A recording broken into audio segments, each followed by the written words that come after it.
काम कर रही हैं तो मैं रास्ते में रुकी। रुकने पर जब मैं महिलाओं के पास गई और मैं उनसे बात करने लगी तो मुझे काफी 8-10 नौजवान महिलाएं मिली। मैंने पूछा पढ़ाई कर रही हो? हंसने लगी, कह रही है दीदी हम तो मटर बीन रहे हैं, पढ़ाई कर लेते हैं लेकिन हमें काम करना पड़ता है खेती पे, तो ये बहुत जरूरी है, ये और जरूरी है।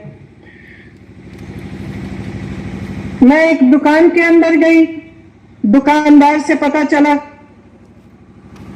कि उनके जैसे जितने भी छोटे व्यापारी हैं, छोटे दुकानदार हैं, बहुत बहुत परेशान हैं। संकट हुआ, उसके बाद जब कोरोना आया, लॉकडाउन आया, तो लगभग कारोबार बंद हो चुके, कमाई कर नहीं पा रहे थे, बिजली के बिल भरने थे, बच्चों की फीस भरनी थी और आगे बढ़ना बहुत मुश्किल हो गया।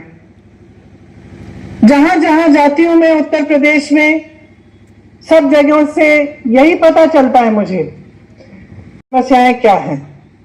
मुख्य समस्या बेरोजगारी है, महंगाई है, महिलाओं की सुरक्षा है, महिलाएं कैसे आगे बढ़ेंगी ये है, किसानों की बड़ी बड़ी समस्याएं हैं, खाद नहीं मिलती, खाद के वितरण में समस्याएं हैं, उसके साथ साथ फसल का दाम भी नहीं मिलता, चाहे वो धान हो, गेहूं हो, चाहे गन्ना हो।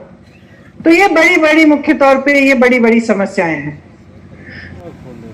महंगाई चरम पर है। मैं जानती हूं आप सब यहाँ बैठे हैं, किस तरह से आप अपनी रोजी रोटी कमा रहे हैं, किस तरह से हर रोज आगे बढ़ रहे हैं, सुबह शाम मेहनत करते हैं, फिर भी इतनी महंगाई है, पेट्रोल डीजल के दाम इतने बढ़ चुके हैं कि आप खरीद नहीं पा रहे हैं।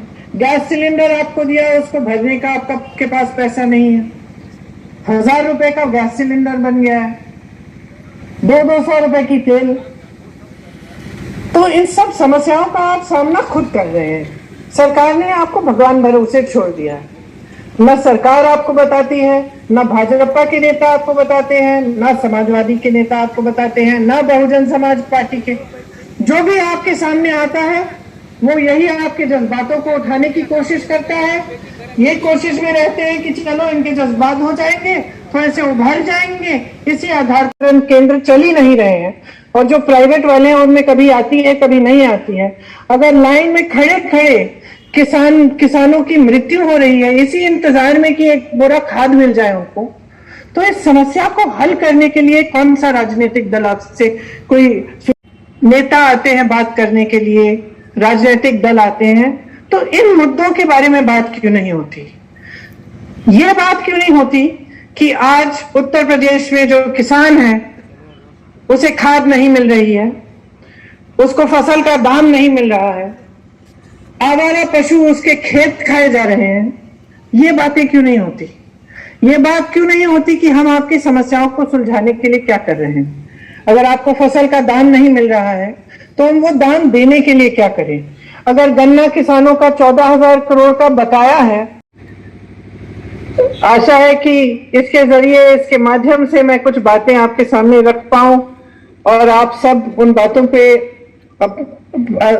के बारे में सोचेंगे और आगे जब चुनाव आएगा तो अपने मन में रखेंगे।